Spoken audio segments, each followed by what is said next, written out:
अस्सलाम वालेकुम बच्चों, आज हम क्लास 11th केमिस्ट्री स्टार्ट करने जा रहे हैं with first chapter which is modern periodic table. तो आज के लेक्चर में हम ये जानेंगे कि मॉडर्न पीरियोडिक टेबल की हमें ज़रूरत क्यों पड़ी और इसके पीछे पूरा हिस्ट्री क्या कहता है, हमें हिस्टोरिकल बैकग्राउंड इसका पढ़ने की कोशिश करेंगे और समझने की कोशिश करेंगे। तो विदाउट वेस्टिंग टाइम अपना टॉपिक स्टार्ट करते हैं। बेटा स्क्रीन पे आपको ये पीरियोडिक टेबल नज़र आ रहा है। इस पीरियोडिक टेबल में अगर आप गौर से देखें तो एलिमेंट्स को अरेंज किया गया है in a very systematic manner. Elements को कैसे अरेंज किया गया है? एलिमेंट्स को लोअर एटॉमिक नंबर के ऑर्डर से हायर एटॉमिक नंबर की तरफ अरेंज किया गया है। You can see on the table the first element is hydrogen, hydrogen जिसका एटॉमिक नंबर 1 है, and the second element is helium. इसी तरीके से तरतीब के साथ एलिमेंट्स को in the increasing order of atomic number arrange किया गया है। लेकिन यहाँ पर एक क्वेश्चन पैदा होता है और वो ये है कि why do we need periodic table? तो हमें पीरियोडिक टेबल की ज़रूरत क्यों पड़ी? तो आइए इसको समझने की कोशिश करते हैं। तो मेरे साथ बोर्ड की तरफ आ जाएं। तो हम यहाँ पर क्वेश्चन लिखेंगे, why do we need periodic table? हमें पीरियोडिक टेबल की ज़रूरत क्यों पड़ी? देखिए आज की डेट में अगर हम बात करें तो हमें पता है कि टोटल 118 एलिमेंट्स हैं, 118 एलिमेंट्स आर देयर। अब इन 118 एलिमेंट्स की वन बाय वन करके प्रॉपर्टी स्टडी करना काफ़ी मुश्किल भी है और टाइम कंज्यूमिंग भी है। तो आज से काफ़ी देर पहले जब एलिमेंट्स की तादाद कम भी थी तब साइंटिस्ट ने ये बात सोची कि क्यों ना ऐसा किया जाए कि सेम प्रॉपर्टीज रखने वाले एलिमेंट्स के ग्रुप्स बना दिए जाए। तो साइंटिस्ट ने क्या किया, वो एलिमेंट्स जो सेम प्रॉपर्टीज रखते थे उनके ग्रुप्स बना दिए, ताकि अगर आप एक एलिमेंट की प्रॉपर्टी समझें, पढ़ लें, तो आपने पूरे ग्रुप की प्रॉपर्टीज को स्टडी कर लिया। यानी कि एलिमेंट्स को अपने तरीके से क्लासिफाई करने की कोशिश की हर साइंटिस्ट ने अपने दौर में। तो हम क्या करेंगे, हम इस लेक्चर में उन सारी क्लासिफिकेशंस को वन बाय वन पढ़ने की कोशिश करेंगे and then we will move towards our main subject which is modern periodic table. तो कौन कौन सी क्लासिफिकेशन थी? वैसे तो काफ़ी सारी क्लासिफिकेशन है, लेकिन आज हम पर्टिकुलरली 2 क्लासिफिकेशंस को, बल्कि 3 क्लासिफिकेशंस को पढ़ने की कोशिश करेंगे। तो आइए फर्स्ट क्लासिफिकेशन का जिक्र करते हैं, and that is classification of Antoine Lavoisier. एक साइंटिस्ट है एंटोनी लेवाइजियर। इसने सबसे पहले एलिमेंट्स को क्लासिफाई किया और इसने एलिमेंट्स को मेनली 2 ग्रुप्स के अंदर डिवाइड किया। और वो 2 ग्रुप्स क्या थे? एक ग्रुप था metals and the second group was non metals. So 2 groups में इसने एलिमेंट्स को क्लासिफाई किया, मेटल्स एंड नॉन मेटल्स। अब आपको पता है मेटल ऐसे एलिमेंट्स होते हैं जो इलेक्ट्रॉन लूज करते हैं, इलेक्ट्रिसिटी का कंडक्शन इनमें होता है, कंडक्शन ऑफ इलेक्ट्रिसिटी। जबकि नॉन मेटल्स क्या करते हैं? दे आर इलेक्ट्रॉन गेनर, ये इलेक्ट्रॉन गेन करते हैं। इसके अलावा दे आर नॉन कंडक्टर, इसके अलावा they are dull in appearance and metals are shine. ये मैंने चंद प्रॉपर्टीज आपके सामने लिखी हैं। तो एंटोनी लेवाइजियर ने क्या किया था, एलिमेंट्स को 2 ग्रुप्स में डिवाइड कर दिया था। First group was metal and the second group was non metals. क्योंकि मेटल्स और नॉन मेटल्स की प्रॉपर्टीज आपस में डिफरेंट है, तो उसने वो एलिमेंट्स जिनकी प्रॉपर्टीज ऐसी थी, इलेक्ट्रॉन लूज करते थे, कंडक्शन ऑफ इलेक्ट्रिसिटी करते थे, शाइनी थे, उनको मेटल्स में रख दिया। और ऐसे एलिमेंट्स जो इलेक्ट्रॉन गेन करते थे, नॉन कंडक्टर ऑफ इलेक्ट्रिसिटी थे, डल थे इन अपीयरेंस, उनको नॉन मेटल वाले ग्रुप के अंदर रख दिया। लेकिन इसकी क्लासिफिकेशन को इतनी इंपॉर्टेंस नहीं मिली। उसकी वजह क्या थी? उसकी वजह ये थी कि मेटल्स और नॉन मेटल्स हमने क्लासिफाई तो कर दिया, लेकिन ये एक बहुत बड़ा, एक ब्रॉडर सब्जेक्ट है। मेटल्स में बहुत सारे मेटल्स आ जाते हैं और नॉन मेटल्स में बहुत सारे नॉन मेटल्स आ जाते हैं। तो प्रॉब्लम फिर भी वही रहना था कि सारे प्रॉपर्टीज, सब मेटल्स की प्रॉपर्टीज को समझा जाता, नॉन मेटल्स की प्रॉपर्टीज को समझा जाता। तो चूंकि ये एक ब्रॉडर क्लासिफिकेशन थी, इस वजह से इसकी क्लासिफिकेशन को इतनी अहमियत नहीं मिली। तो इसकी क्लासिफिकेशन के बाद एक नया साइंटिस्ट उसने एक नई क्लासिफिकेशन दी और वो क्लासिफिकेशन काफ़ी ज़्यादा मशहूर भी हुई और उसको इम्पोर्टेंस भी मिली, लेकिन आखिरकार वो भी ख़त्म हो गई। उस पर जाने से पहले आप इसको नोट कर लें, फिर हम आगे नेक्स्ट क्लासिफिकेशन की तरफ मूव करते हैं, विच इज़ अबाउट डोब्रेनियर ट्राइड्स।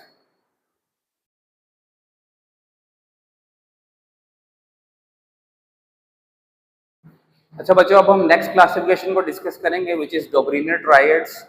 सबसे पहले तो ट्राइड का मतलब क्या होता है। A triad is a group of 3 elements with similar properties.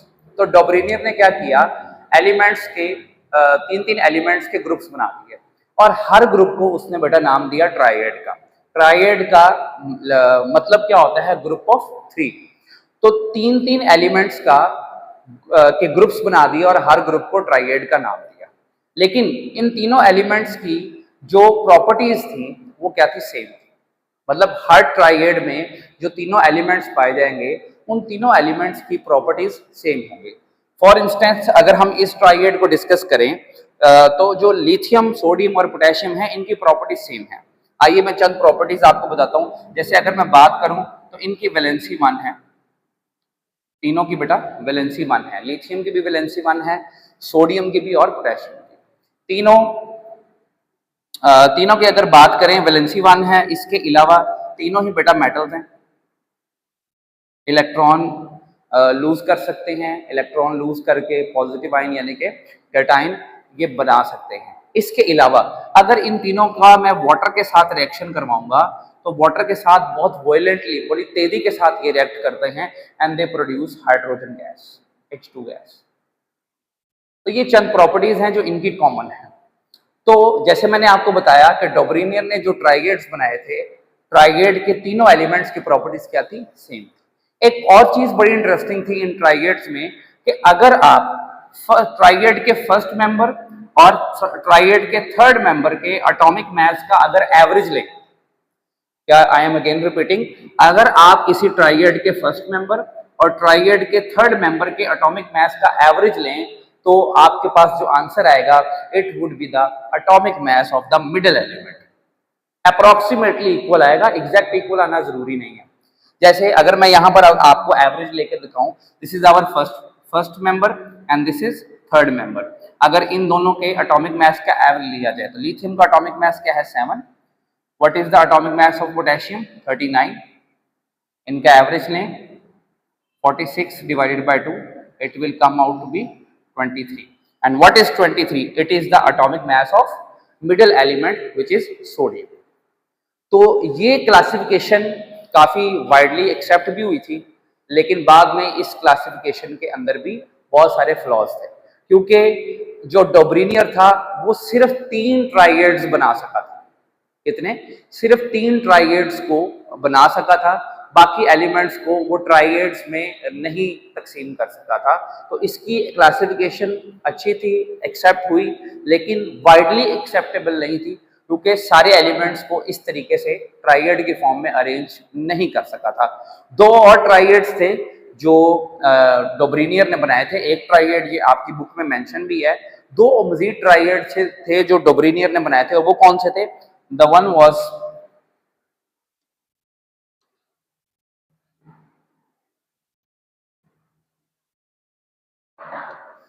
Calcium, strontium, barium. एक ये ट्राइगेड था। कैल्शियम का एटॉमिक मास होता है 40, स्ट्रोंशियम का 88 और बेरियम का 137। इसके अलावा एक और ट्राइगेड बनाया था उसने, क्लोरीन, ब्रोमीन एंड आयोडीन। इनके एटॉमिक मास क्या है वो आप खुद देखिएगा, फाइंड कीजिएगा। इसका ये तीसरा ट्राइड का क्लोरीन, ब्रोमीन और आयोडीन का, और खुद देखिएगा क्या फर्स्ट और थर्ड मेंबर का एटॉमिक मास एवरेज लेने पर मिडिल वाले का एटॉमिक मास आता है या नहीं आता है। तो ये थी सेकंड क्लासिफिकेशन जो कि डोब्रेनियर ने दी थी। ट्राइड्स का कॉन्सेप्ट डोब्रेनियर ने दिया था और डेट आप याद रख लीजिएगा, इट वाज इन 1817, 1817 में। तो इसको बेटा आप नोट कर लें, स्क्रीनशॉट ले लें। Then I will move towards the third classification which is very important.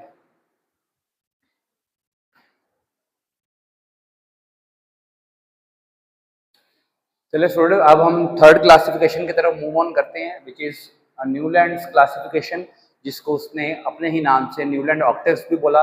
इसके अलावा लॉ ऑफ ऑक्टेव्स भी बोला जाता है, जो कि 1866 में दी। तो न्यूलैंड ने क्या कहा था, इसको समझने के लिए जरा एक इंटरेस्टिंग बात पर आप गौर करें। यहाँ पर मैंने एक म्यूजिकल नोट लिखा है, आपने अक्सर नुसरत फतेह अली खां की कव्वाली में ये सुना होगा जरूर। जरा इस म्यूजिकल नोट को जरा गौर से देखें, सारे गामा पादा नीसा। यहाँ पर क्या हो रहा है कि अगर आप फर्स्ट म्यूजिकल नोट को देखें, ये मिल रहा है, बिल्कुल रिजेंबल कर रहा है किसके साथ, एट्थ म्यूजिकल नोट के साथ। यानी कि जो जिस म्यूजिकल नोट से आपने स्टार्ट किया था, आपका जो एट्थ म्यूजिकल नोट है वहां पर उसकी रिपीटेशन हुई है। फर्स्ट म्यूजिकल नोट रिपीट हो रहा है as a eighth musical note. तो इसका इससे क्या ताल्लुक है, बिल्कुल इसका इसके साथ ताल्लुक है।